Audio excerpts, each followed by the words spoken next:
I'm sorry, but I have not heard that much coughing on a television program since Imus was on Fox News and MSNBC. My God. Could somebody have given Ben Carson a cough drop? Or a water something? Something? Instead of every 2 minutes. Why do we have to hear that? My God.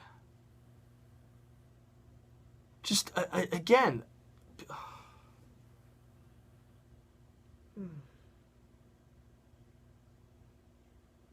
I can't. I'm sitting there working the debate, and every 3 minutes, I'm hearing a coughing. Dude, do they allow you to bring water on the stage at the podium? Do something. My God.